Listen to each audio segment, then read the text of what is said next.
I thought Caitlin's playmaking ability, really kind of got us going. We got into a nice rhythm in that second quarter and scored a lot of points. So the business of professional sports has always been driven by a relentless battle between the legacy establishment and the disruptive forces of the future. Whenever a massive corporate entity, whether the Fortune 500 tech company or the deeply entrenched hierarchy of USA basketball, is confronted with a reality that shatters its traditional structure, the first reaction is almost always denial. Instead of embracing change, the system tries to suppress the disruption.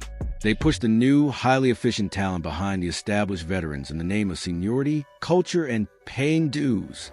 The goal is to prove that the old system still works and that the people in charge still control the direction of the game. But the reality of the free market in sports is simple. A superior product cannot be suppressed forever. Eventually, the evidence becomes overwhelming. The performance gap becomes so obvious that the establishment has no choice but to publicly acknowledge that their original strategy was a mistake. This exact dynamic is now playing out with the USA women's national basketball team. The coaching staff, led by Kara Lawson, made a highly debated and politically sensitive decision to bench Caitlin Clark during her international senior debut. Instead, they chose to start the veteran players, sending a clear message that the traditional hierarchy of women's basketball was still intact. However, the moment the game began, that narrative quickly started to collapse. The starting lineup struggled to generate energy, and the offense looked stagnant and predictable. But the moment Caitlin Clark stepped onto court, everything changed. The pace increased, the spacing improved, and the entire geometry of the game shifted. Her presence immediately transformed the offense into something far more dynamic and dangerous. By the time the post-game press conference arrived, the pressure on Kara Lawson was impossible to ignore. The global sports media was watching closely, waiting to hear how she would justify leaving one of the most explosive offensive talents in basketball on the bench. And in a moment of uncomfortable but undeniable transparency, Lawson essentially admitted, I thought Caitlin's playmaking ability, really kind of got us going. We got into a nice rhythm in that second quarter and scored a lot of points. During the post-game discussion, the head coach of Team USA made a statement that revealed far more than it initially seemed. She explained that Caitlin Clark's playmaking ability was what truly got the team going and helped them settle into a strong rhythm during the second quarter, which ultimately led to a surge in scoring. That wording is incredibly important. She didn't simply say that Clark played well. She acknowledged that Clark's presence is what sparked the entire offensive flow of the team. In other words, the team struggled to find its rhythm early in the game, but everything changed once Clark stepped in and began orchestrating the offense. When you look at that second quarter closely, the key detail becomes impossible to ignore. The offense was no longer being controlled by the veteran starting lineup. Instead, Caitlin Clark had taken over as the floor general, directing the tempo, reading the defense, and creating opportunities for everyone on the court. That moment carries major implications because, for the last 2 years, a vocal portion of the WNBA veteran establishment has pushed a narrative that Clark is simply a volume scorer who shoots too much and disrupts team chemistry. Critics claim that her aggressive style would not translate to a roster full of elite superstars who also need the ball. However, the coach's own words effectively dismantled that argument on international television. By highlighting Clark's playmaking, her passing vision, and her ability to process defensive rotations at elite speed, she confirmed that these qualities were exactly what unlocked the USA basketball offense. Clark wasn't just scoring. She was controlling the game. As much as she is dynamic as a scorer, she's one of the most dynamic playmakers in the world as well. And so we just talked about her utilizing all the talent. It's the most talented team she's played on. So imagine being a dynamic playmaker, and then all of a sudden you're playing alongside all these other dynamic playmakers and finishers. And so I thought she toggled between, the playmaking and the scoring really well tonight, and looked pretty comfortable out there. So I was proud. When the head coach said she was still in fact-finding mode, it sounded less like a strategic explanation and more like the language of corporate manager realizing they had misjudged their most valuable asset.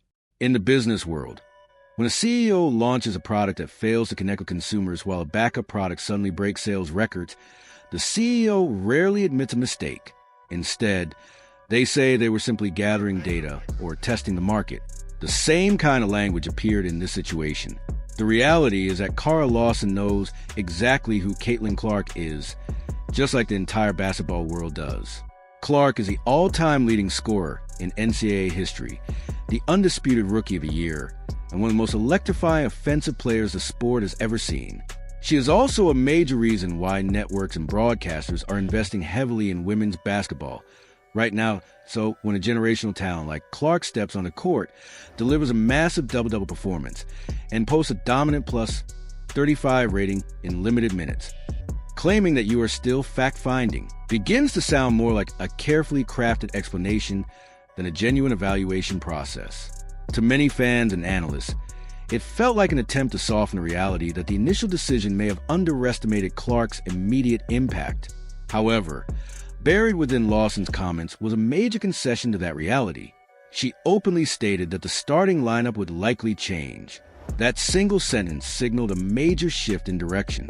It suggested that the coaching staff recognized the experiment with a veteran-focused rotation had not produced the results they expected. The original approach appeared to prioritize experience, seniority, and a traditional hierarchy within the program. But once the game unfolded and Clark stepped into the action, the difference became impossible to ignore. The pace changed, the offense became more dynamic, and the team began to operate with a level of energy that had been missing earlier. The idea of limiting a player with that kind of impact quickly started to look for combinations that fit well.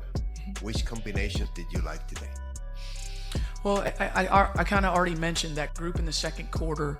I thought got into a good rhythm offensively.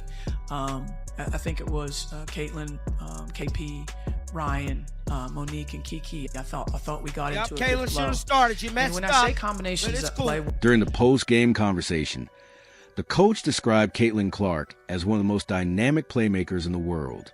She pointed out how powerful it is when a player with that level of creativity and vision suddenly finds herself surrounded by other elite playmakers and finishers. That statement alone highlights a scenario that many people around the league have been discussing for months. When a player like Clark is placed alongside athletes who can run the floor, catch long transition passes, and finish aggressively at the rim, the entire offense can transform into something extremely difficult for defenses to contain. For the past year, there's been constant debate about whether Clark's style of play would translate at the highest levels of basketball. Some critics suggested that her aggressive scoring and high-usage playmaking might not fit smoothly with other star players. But games like the one against Senegal began to challenge that narrative. Clark didn't just score points. She operated like a conductor controlling an orchestra. She manipulated the defense with subtle movements and quick reads, delivering creative passes, and setting up easy scoring opportunities for teammates. Several possessions showcase her ability to create wide-open layups and high-percentage shots, simply by reading the defense a step ahead of everyone else on the floor. What stood out most was how the players around her seemed to benefit from that style. When a playmaker consistently creates open looks, teammates become more confident, the pace increases, and the offense flows more naturally. That's the type of effect elite point guards have on a team. When Lawson mentioned the idea of Clark playing alongside multiple dynamic finishers, she was essentially describing the ideal basketball formula, a creative floor general surrounded by players who can quickly convert scoring opportunities. Naturally, this led to questions about lineup decisions. If the roster includes one of the most creative playmakers in the game along with several elite finishers, the logical approach would be to maximize that combination from the start. Reporters in the press room recognized this point and began asking more detailed questions about which lineups worked best during the game. One reporter asked Lawson directly which player combinations. At the end of the day, she made a big mistake by not starting Caitlin Clark, and now she's looking like a deer in her headlights. Well, I think, Caitlin Clark and Ryan Howard are just a better look. We just got to wait and see, and I talked to every. I don't hear that! I'm finna be live in a hot second. We finna talk about this. Caitlin Clark should have been a starter. In the end, the situation left many observers questioning the original decision not to start Caitlin Clark. To some viewers, it appeared that the coaching staff underestimated just how quickly her presence could transform the offense. During the press conference, the tension was noticeable as the head coach tried to explain the lineup choices while also acknowledging the impact Clark had on the game. The reality is that when a player steps onto the floor and immediately changes the pace, rhythm, and effectiveness of the entire offense, it naturally raises questions about earlier decisions. From the outside, it looked like a difficult balancing act. On one hand, the coaching staff wanted to respect the experience and leadership of veteran players who have contributed to the program for years. On the other hand, the performance on the court suggested that Clark's playmaking ability was a major catalyst for the team's offensive success. That created a challenging situation. If the staff continued relying primarily on veteran rotations, critics might argue that the team was ignoring a clear competitive advantage. But if Clark were immediately moved into a larger leadership role, it would signal a major shift toward the next generation of stars. At the same time, the broader basketball world is watching these developments closely. Women's basketball is currently going through a period of rapid growth, and players like Caitlin Clark have played a significant role in bringing new attention, audiences, and energy to the sport. Her ability to score, distribute the ball, and create excitement has made her one of the most talked about athletes in the game today. As the team moves forward, the focus will likely shift toward finding the most effective combinations on the court and building lineups that maximize both experience and emerging talent. The discussion among fans and analysts will continue, especially after a performance that showed just how influential Clark can be when she's given the opportunity to run the offense.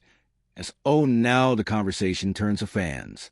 Did the coaching staff make the right decision with the original lineup strategy, or should Clark have been given the starting role from the beginning? And moving forward, will Team